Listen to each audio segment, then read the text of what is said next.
Hello everyone, and welcome to the English Lessons for All debate. Today, we are debating the motion, TikTok should be banned. We have our affirmative debater on the left, who will argue for the motion, and our negative debater on the right, who will argue against the motion. The debate will proceed as follows. First, the affirmative team will present their opening statement. Then, the negative team will present their opening statement. After that, there will be a brief cross-examination period. We will then hear the closing statements, starting with the negative team, followed by the affirmative team. Finally, I will offer some concluding remarks. Let's begin. We will start with the opening statement from the affirmative side. Good evening, everyone. We stand here today to argue for a motion of critical importance to our digital future and national well-being, that TikTok should be banned. Our position is clear and firm. The platform poses significant, undeniable risks that outweigh any potential benefits it offers. We will demonstrate how TikTok's operation raises serious concerns regarding national security due to its ownership by a Chinese company, ByteDance, and the potential for data access by the Chinese government. Furthermore, we will explore the detrimental societal impacts, including concerns over data privacy, the platform's addictive algorithms, and the proliferation of harmful or misleading content, particularly affecting younger users. The evidence strongly suggests that allowing TikTok to operate unchecked jeopardizes the privacy of millions, poses a potential national security threat, and contributes to negative social outcomes. Therefore, a ban is not an overreaction, but a necessary measure to protect our citizens and our digital sovereignty. We look forward to presenting our case. Good evening, everyone. The motion before us is whether TikTok should be banned.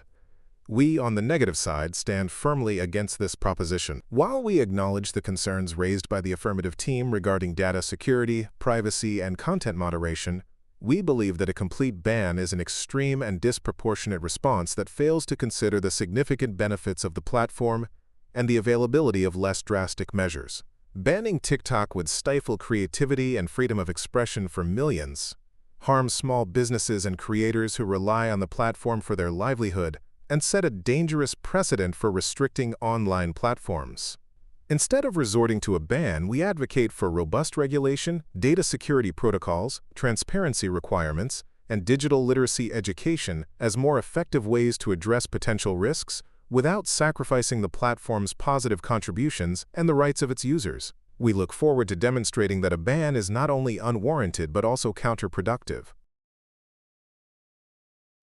Thank you. We have heard the negative team's arguments, focusing on the platform's benefits, the harm a ban might cause to creators and businesses, and advocating for regulation over a ban. While we acknowledge that TikTok is used for creative expression, and by some businesses, we maintain that these economic and social benefits, while real for individual users and creators, do not and cannot outweigh the grave national security and data privacy risks inherent in the platform's operation.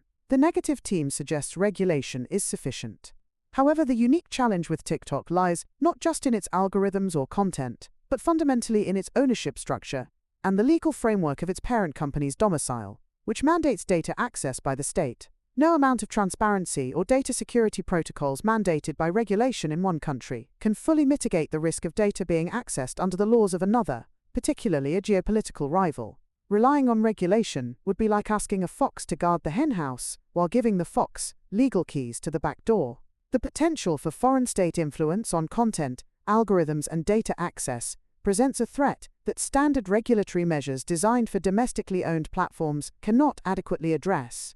Furthermore, while a ban may impact creators and businesses, the long-term cost of compromised national security and privacy for millions of citizens is significantly higher. The precedent set by banning TikTok is not one of restricting free expression arbitrarily, but one of taking necessary action to protect national interests from a specific identified threat linked to foreign state control. Therefore, the less drastic measures proposed by the negative team simply do not go far enough to protect against the fundamental risks we have outlined. Thank you. The affirmative team continues to focus heavily on the potential national security and privacy risks, arguing that the platform's benefits are secondary and that regulation is insufficient due to its ownership. We fundamentally disagree with this assessment. Firstly, to dismiss the impact on millions of creators, artists, educators, and small businesses who use TikTok to build communities, share information, and earn livelihoods, is to overlook the tangible, positive contributions the platform makes to the economy and culture. These aren't negligible benefits. They are vital aspects of modern digital life for many citizens. Secondly, the assertion that regulation cannot address the risks of foreign ownership is a false dichotomy. The debate is not between a ban or toothless regulation. There are robust, targeted regulatory measures available that can effectively mitigate the identified risks without resorting to a complete ban.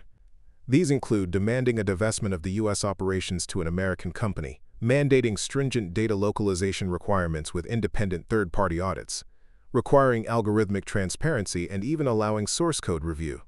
Such measures directly address the concerns about data access and foreign influence by changing the operational structure or imposing strict oversight, effectively removing the legal keys the affirmative team is concerned about, rather than simply banning the door altogether. A ban is an extreme measure that punishes millions of users and businesses for the potential actions of a foreign government and the ownership structure of a company, setting a dangerous global precedent for splintering the internet based on national origin. The less drastic measures we propose are not only available, but are actively being discussed and implemented in various forms around the world to manage similar risks from other international platforms. They allow us to address the security concerns while preserving the platform's positive aspects and upholding principles of a global, open internet. Therefore, the claim that a ban is the only or necessary measure is simply not supported by the range of effective alternatives available. Thank you. We appreciate the negative team's continued emphasis on the platform's benefits and the potential of regulatory alternatives. However, let us critically examine whether these alternatives genuinely address the root cause of our concerns. The negative team suggests divestment or stringent data localization. While these sound promising on the surface, the practical reality is complex.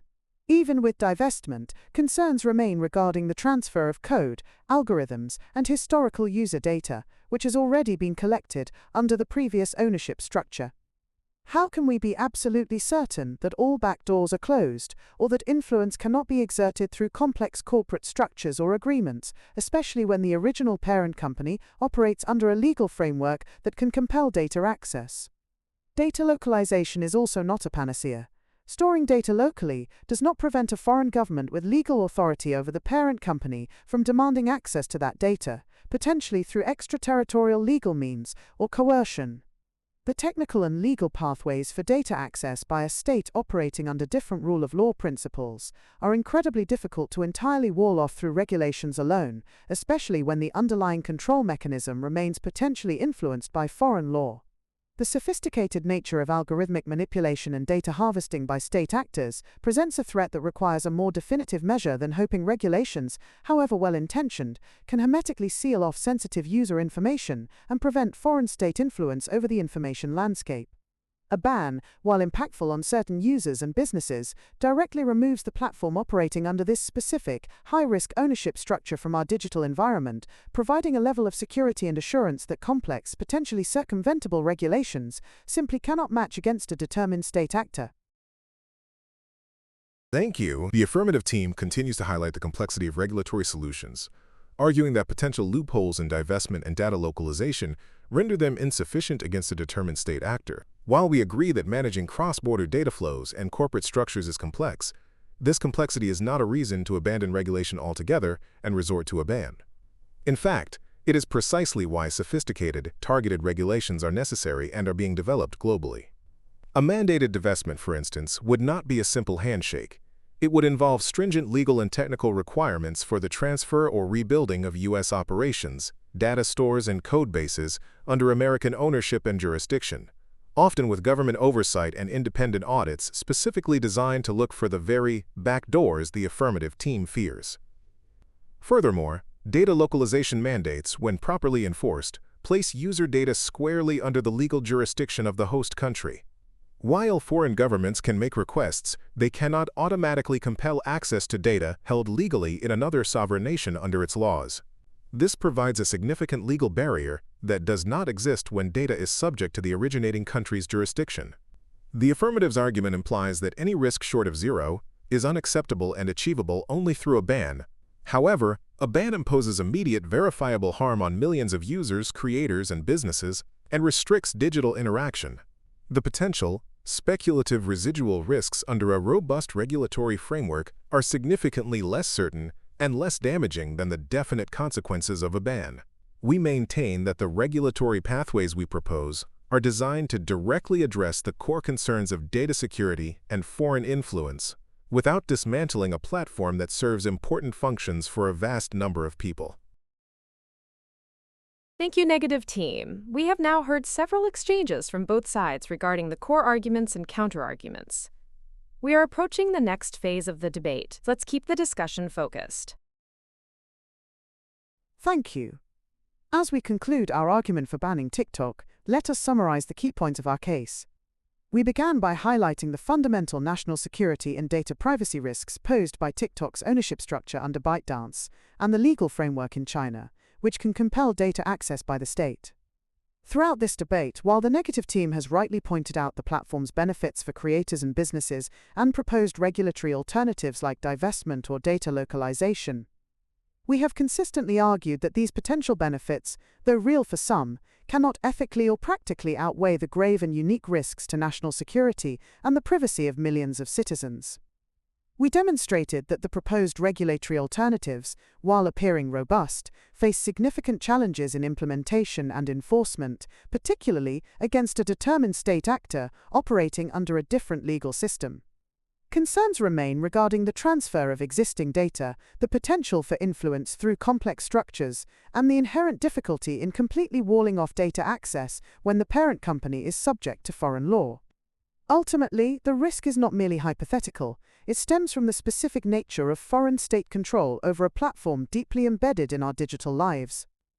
A ban, while impactful on certain users and businesses, is the only measure that directly removes the platform operating under this high-risk ownership structure from our ecosystem, providing a definitive level of security and safeguarding against foreign state influence over user data and the information landscape. We maintain that protecting national security and citizen privacy from such a specific and potentially unmitigable threat necessitates this action. For these critical reasons, we firmly believe that TikTok should be banned. Thank you. We have heard the affirmative team's closing arguments, doubling down on the necessity of a ban due to perceived insurmountable risks and the inadequacy of regulation. However, we on the negative side firmly maintain that a ban is not only unwarranted, but actively harmful. While the affirmative focuses solely on hypothetical future risks tied to ownership, they continue to gloss over the very real, present benefits that TikTok provides to millions, fostering creativity, enabling small businesses, and building communities. To dismiss these tangible positive impacts as secondary is to disregard the livelihoods and expressions of vast numbers of people.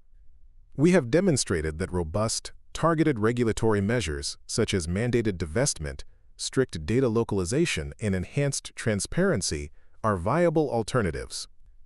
These measures are specifically designed to address the concerns around data security and foreign influence by altering the platform's operational structure and enforcing legal barriers within our jurisdiction. The affirmative suggests these measures are easily circumvented, demanding a level of absolute certainty that is impossible in any complex digital system, and which they only seem to require when it supports their call for censorship. A ban is a blunt instrument that punishes innocent users and sets a dangerous precedent for restricting global digital platforms based on country of origin.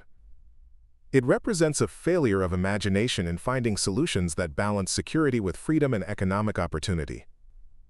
We stand against the motion because banning TikTok is an extreme, unnecessary, and counterproductive step. We can and should manage the risks through smart regulation, not stifle innovation and expression through prohibition. Thank you to both the affirmative and negative teams for presenting your arguments in this debate on whether TikTok should be banned. You have provided us with a thorough discussion of the complexities involved. This concludes our debate segment. Thank you for joining the English Lessons for All debate.